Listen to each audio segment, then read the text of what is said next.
Hello, everyone. I'm Ann with Andale Homestead. And I'm Sandy with Suburban Homesteader, Wyoming, Arizona. I'm Monica with Bland's Promised Land Ranch. Good evening, everyone. I am Casey over at Ormsby Farms. And y'all, we are going to be chit-chatting a little bit about our previous episode tonight. It was a different topic than we usually talk about on our podcast, but I think it was a very informative and good topic to talk about. But before we get into talking about hardship on the homestead, Miss Ann, do you mind saying hello to everybody? I would love to do that. And my buddy, my pal Jesse from Lazy Days Ahead was first in the chat tonight. He came in way early at like 5:30 our time. And then Rebecca touched my yarn. She said she's second. I talked to her on the phone today. That was a lot of fun. Lila Newton, we're so glad. What's the topic? Well, how to overcome hardships on the homestead. And we're going to have a big old time saying how you can persevere. Hey, Thunderstick Homestead, how are you, sweetheart? I'm glad you're here. And Cynthia DeLong, all the way from the Netherlands. I packaged your package up today, little girl. Paul's Green Space.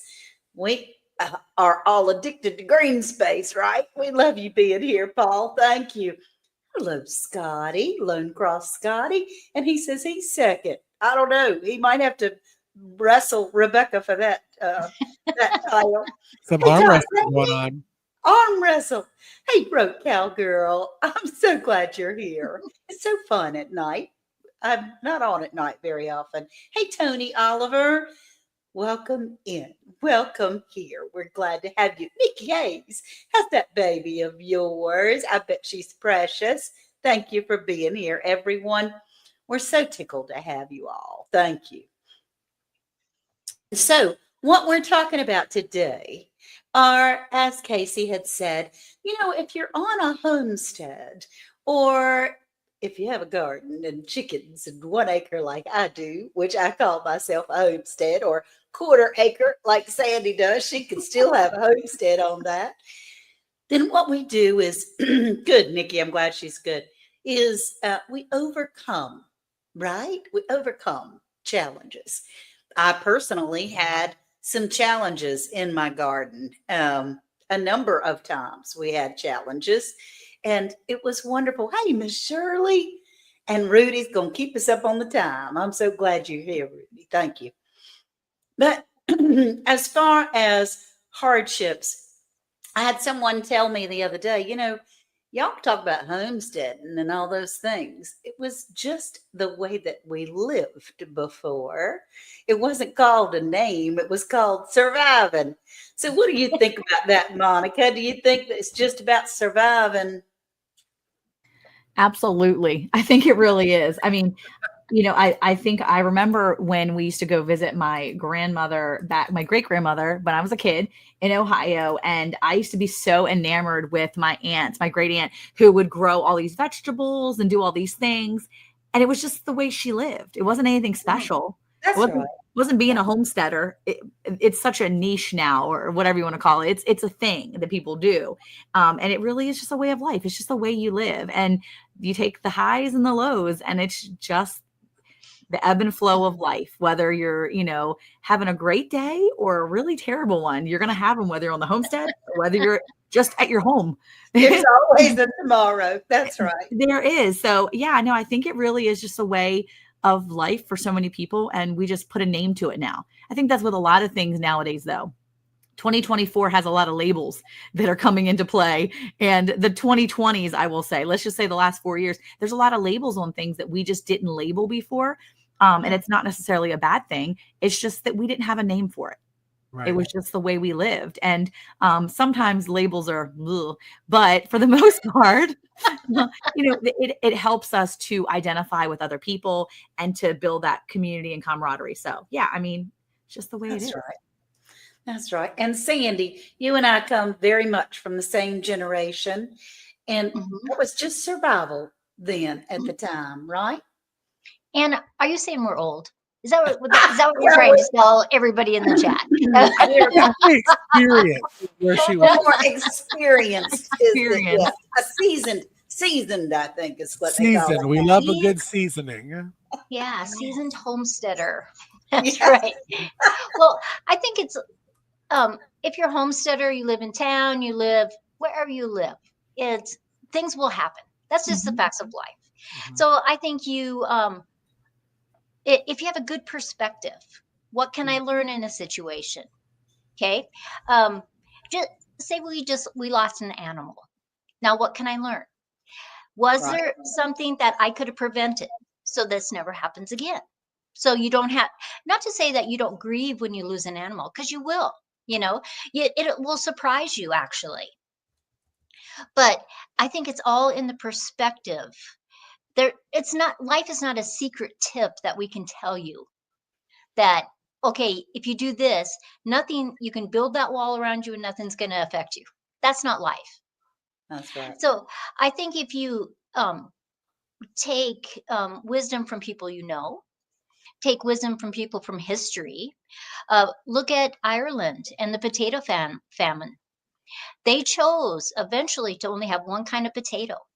There was a monoculture across the whole country. And when that blight came, it destroyed a crop for a year, and then 2 years, and then the next year it was okay, and then the year after that it was there again. Wow. So that what was- they did is they literally sent people to South America to find other potatoes. Wow. So it's just something that we learn. It's a process, and it's okay to have the hard times as well as the good times. And I think that's what you get memories, you get stronger, and a homesteader always has to be able to get stronger, or they Yeah. won't survive. Right. I think it's important too, because, when you have a season that may be down, you can learn new things in that season. Like this year, I literally had no garden. It was the first time in 10 years I didn't have a garden at all. Like no garden. I tried and it hurt so bad. My back was killing me and I just couldn't do it. And I was so mad and so discouraged. But in the grand scheme of things, I learned a new skill. I learned a lot of new skills this season. They weren't in particularly into the gardening realm, but they were in canning and other things that were still making my home a home and a better place for my kids. And so I grew in other areas knowing that I wasn't able to do the one thing that I really wanted to do, but that's just the season that I was in that was for other things. So I was able to build skills in that. And I think it's really about your perspective. Like you said, if you're one thing fails here, then jump on another thing and maybe you can learn something in that season. Right. Yeah. That's I think right.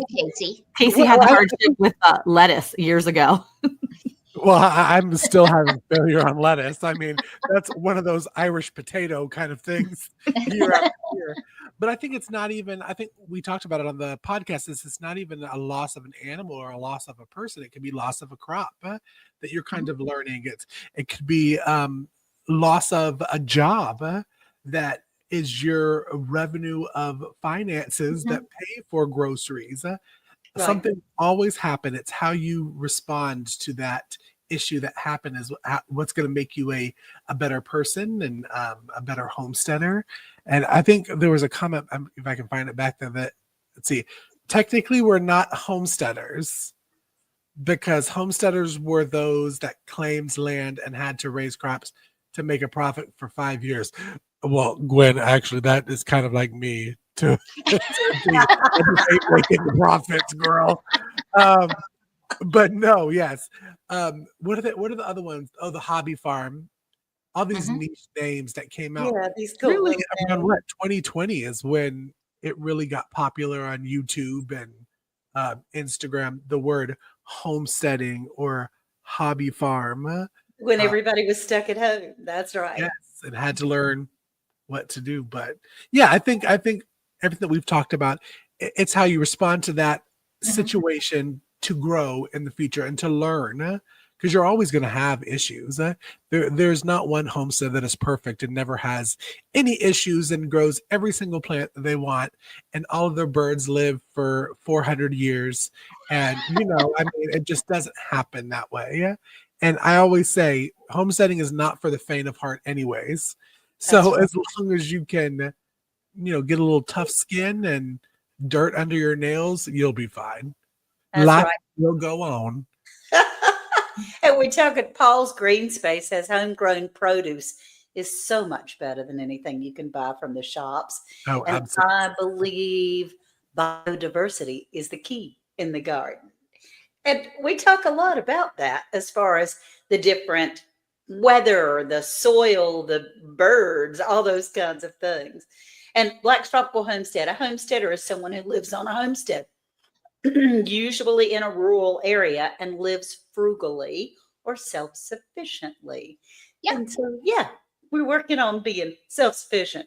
Tony says lettuce should be sown on the surface and not dug in. He's got a Okay, little clue so there for you. Tony, it's very true. Let me Zhuzh tell it. you what Monica. So I was asking Monica 3 years ago how lettuce. I need to plant lettuce, and so I called. She said, "You just zhuzh." I said, "I'm Zhuzh it. sorry, what?" She You says, zhuzh it. "You zhuzh it at the top." So now, I mean, I do. I zhuzh, but You know my what I'm lettuce talking about, Sandy, always right? zhuzh. Yeah. You just sprinkle it, and then you Yeah. take that little bit of dirt that's over, you just zhuzh it around a little bit. Just Yeah. zhuzh. Like maybe a little jiggle jiggle, like a little Little jiggle jiggle jiggle. jiggle. Big girls don't say jiggle jiggle. I say zhuzh. Sorry. Off topic, but no, I will say the zhuzhing. I grew some lettuce in our Vigo garden beds. All of us were graciously sent stuff from Vigo Gardens, Yep. and I finally Yes. got something in my Vigo garden bed because, yeah, Monica and Ann know in the South, we haven't got winter yet. We're still in late summer with our Yeah, temperatures. early The fall. lettuce grows good, so I'm like, I'm gonna zhuzh. I'm gonna jiggle and zhuzh some lettuce, and they've germinated. So we'll see how long it lasts. There we go. I like that word. I like that word. Zhuzhing. The It's literally zhuzh. what she said. Yes. She said to zhuzh. Okay. Well, we'll have to look that up in the I'm dictionary. very technical. We're very technical around here. Okay. You You're didn't getting winter see me shirt. sprinkling like a princess in the garden after that. See Yeah. it for you. Yeah. See it for you. Yes. Yeah. We are going to get some winter here this week. Yeah. How's I your think snow? we are too. Yeah. How's your snow, Sandy? Well, we had snow and ice last night. Oh. Most of it on the road, except for the side roads, melted today. But right now it's 25 degrees outside. Woo, woo, woo. Bless you. You can Yeah. keep that. Yeah. Just No, keep yeah, that right on over that's there. I'm stuff I good. want. I'm good. I with always my- say, I say it to Monica because her husband has the same mind as me. I said, that's it. We're moving all the homesteads to West Virginia. Eric said he's out on West Virginia. He's ready to go to Montana now. And I'm like, you need to Oh. stop. Oh my goodness. He You have loved to win the Wyoming. lottery for that. Yeah. He loved Wyoming and the whole area. He's like, Wyoming is beautiful. I'm like, just stop it. Yeah. Yeah. He did. He So he's did. not allowed to watch Sandy anymore. No. Now Well, she would be a benefit to be there. This is true. it doesn't really matter where you live on your homestead. It doesn't matter because everyone will have different weather situations. You know, True. we have Absolutely. snow in the wintertime. We have hail in the summertime. Some places have tornadoes. Some places have hurricanes. Yeah. Every place has situations. So as a homesteader, if you can look at that and go, okay, how can I prepare so when those things happen, I'm, something goes through and it Mhm. destroys my whole garden. We had if we have a hailstorm. So the next year, what did I do? I put hoops over my raised beds and my parts of my garden, and I bought this screening that you would put on a window. The hail came that year and it didn't touch my vegetables. How about that? That's awesome. So it's just, things happen. You Mhm. reboot. Yep. What can I do? What can I change? How can I fix that if that's going to happen? And so you do. That's right. That's right. And we learned as well as far as in the dead of summer here when it's, 103 degrees or something. And you have to, we all want to go out of town. Let's see why I love watching y'all. Yeah. Well, you're in West Virginia. We do love you, Troy. Yes. We do. Eric Now- wants to go to West Virginia so bad. And I'm like, okay, stop. And then every time Casey says something, I'm like, stop it. We're not doing that. No, I just researched that West Virginia is one of the only states that still gets all 4 seasons, quote unquote, like temperature wise. Because Right. listen, I watch in envy of Sandy's videos for the snow because I'm like, it's a holly jolly Christmas and I'm getting pit stains. So it doesn't make me very like festive, Mm-mm. if you know I what I think mean. guess what? I'm gonna be reminding you when you're out there breaking up water bowls with ice chunks in them for all your animals. I'm gonna be reminding you how much you envy and want to be in Wyoming. I'll be like, remember that, Casey? I'll be Yeah. texting you. Don't worry. I'll be your conscience. Hey, And hope I you're having appreciate fun out that. there, slicking around on ice, looking through animal stuff with all that ice chunks. Hope you're having a good day. Did you get your plane ticket to Wyoming yet? Yeah, I'll be reminding you. Don't worry. And down in the comments, Nyla C said, hubby just needs to spend one winter month in Wyoming or Montana. He'll change his mind. I'm Yeah. in Wyoming at Yeah. 20 degrees tonight. So, Nyla, look, he'd love it there. He'd be so happy. His fingers would just fall right off because he gets that thing where they turn white on the tips of them, and he would they literally turn white. The tips of his fingers turn white in the winter, and he has to yeah, go inside and get them warm. And I'm like, bro, your fingers will fall off. We right. can't be having you go. You can't. He's like, I'm fine. I'm like, Tell Mr. Bland he always could just wear gloves. You know, he there's this does. They that get can cover white your hands. under the gloves. It's Oh, scary. really? Oh, Troy, I'm popping the bubble right there. Pop, pop, pop. Hey, two doves, peace and garden. But yeah, I'm gonna have to send him to go visit Sandy once in the winter. what do we say? He'll come back with nubs. That's right. No, we don't want that to happen. We don't want that. I mean, we all have trials and tribulations. You have trials and tribulations if you're breathing.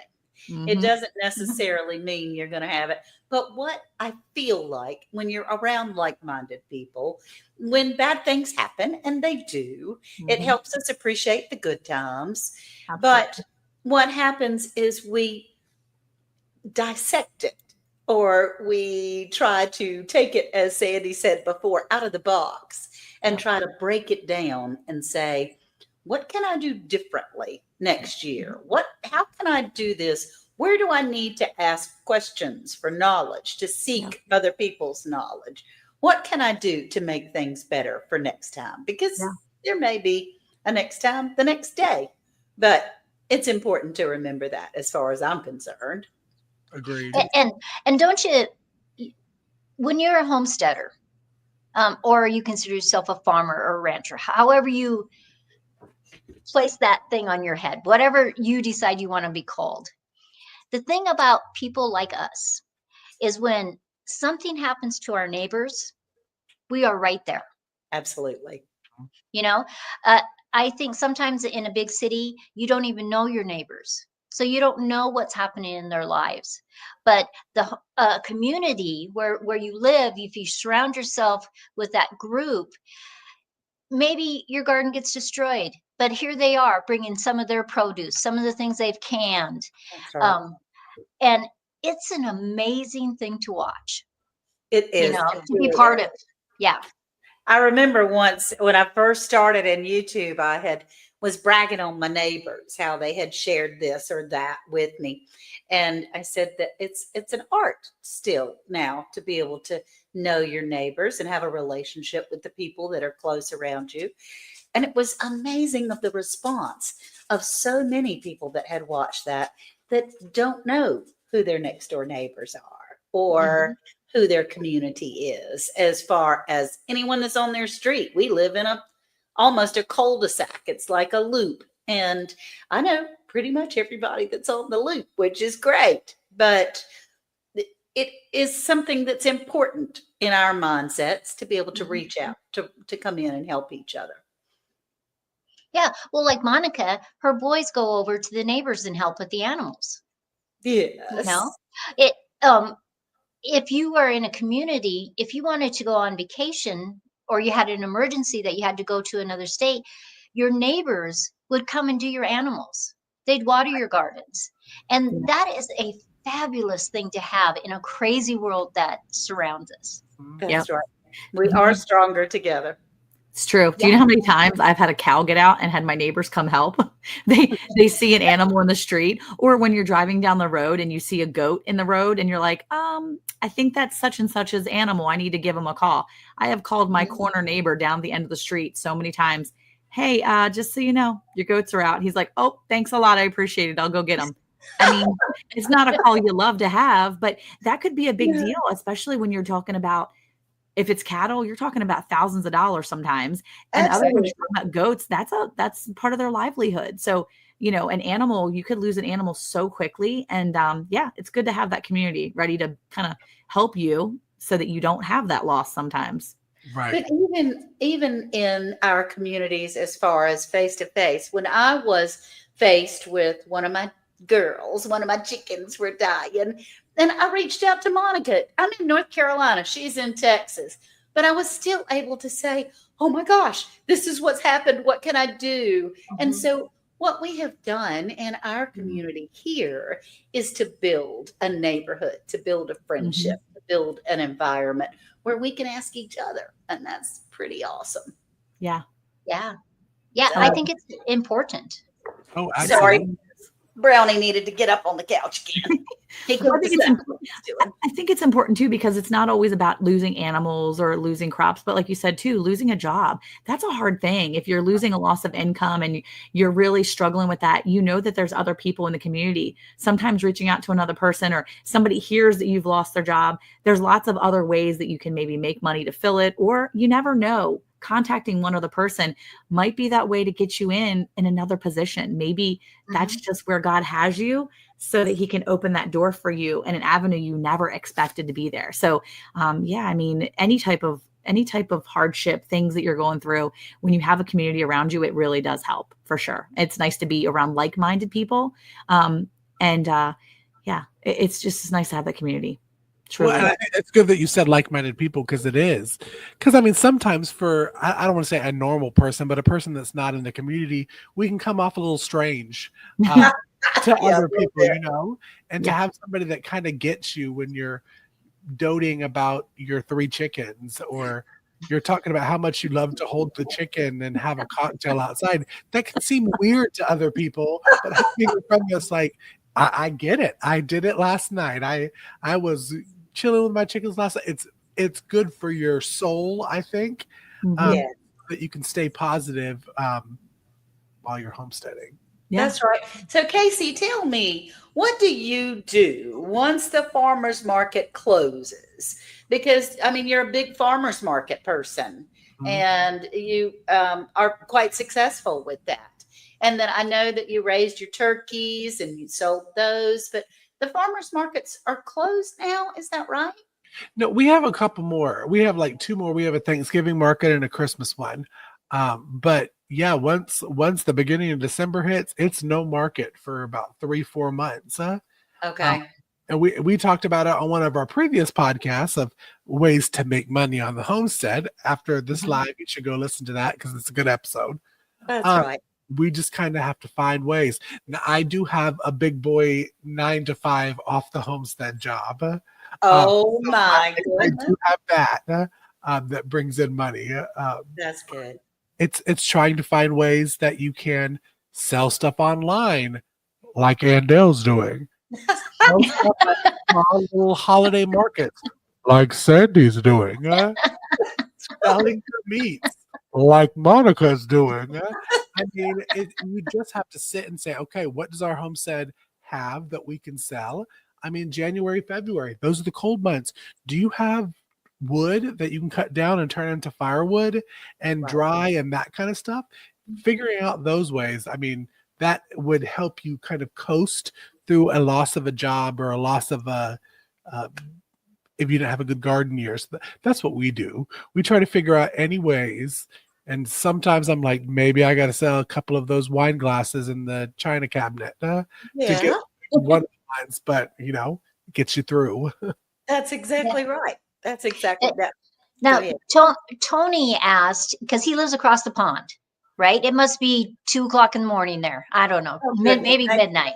He wanted to know if we had problems. They have problems with people stealing, the theft of livestock.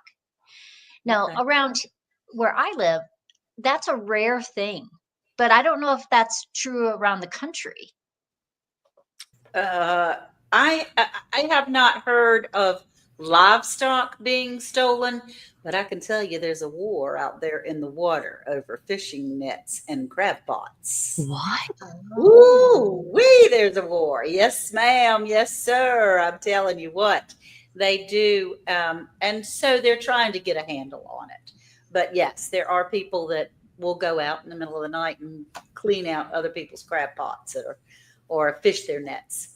We've had a couple situations come up where people are stealing the free range chickens off people's property. And Wow.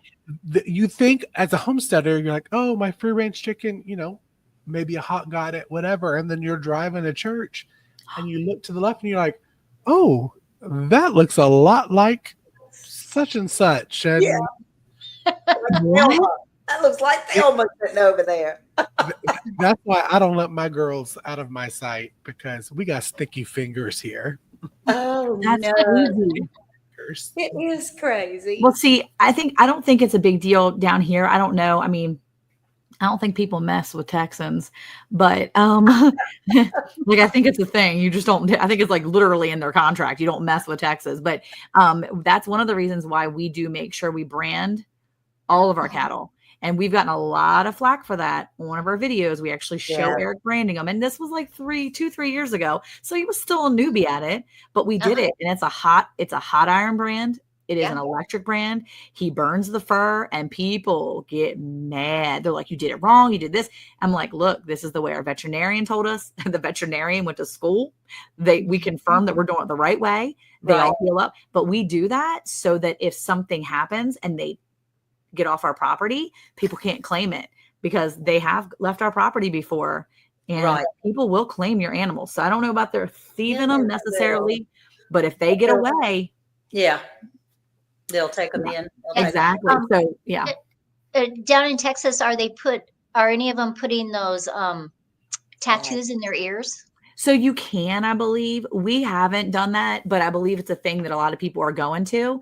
But the brand is a lot harder to cut off, if you will. Mhm. I mean, it's easier to get rid of an ear than because if you find a cow and the brand is gone or whatever, plus we register the brands with the county.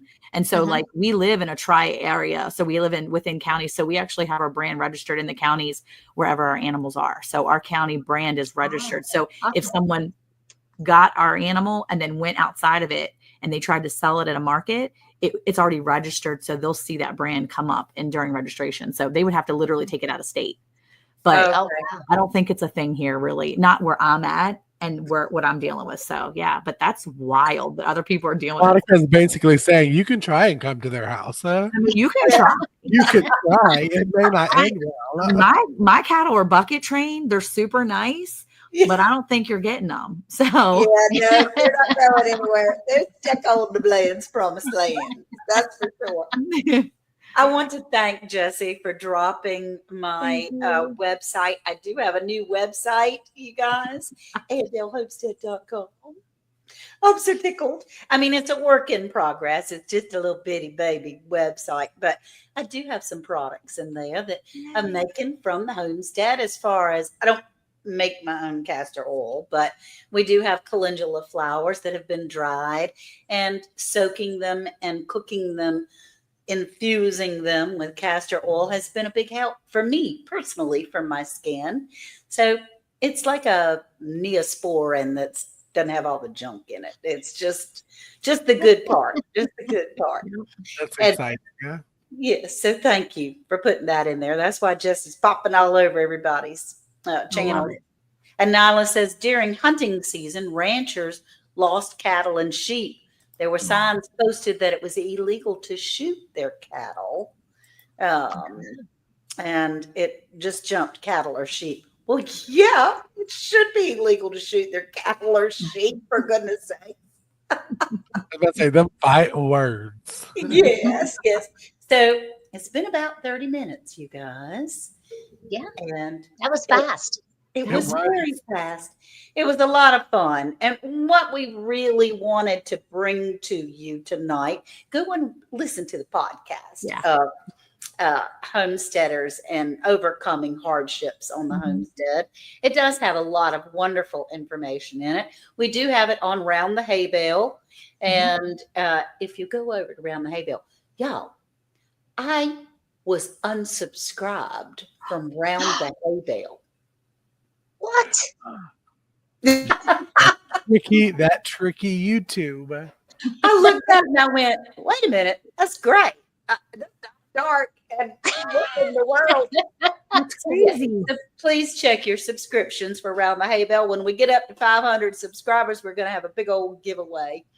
And it's going to be amazing. So, anybody else have any closing statements? Well, I think we should also mention, because I can't believe how fast November has gone by, but next week is the week of Thanksgiving, and we have pre-recorded our podcast next week. So you won't see us live, but we hope you do tune in next Tuesday and Friday, because we had a lot of fun shooting that live. Yeah. It was. Also, tonight's episode will rerun Friday on Round the Email. So, like Ms. Ann said, head over there. Make sure you still subscribed. If you're not, give us a little subscribe. We really do appreciate it. And then you can see us Friday. If you weren't able to come in right at the beginning, you came in and caught like the last 5 minutes, come and tune back in Friday and chit chat with us.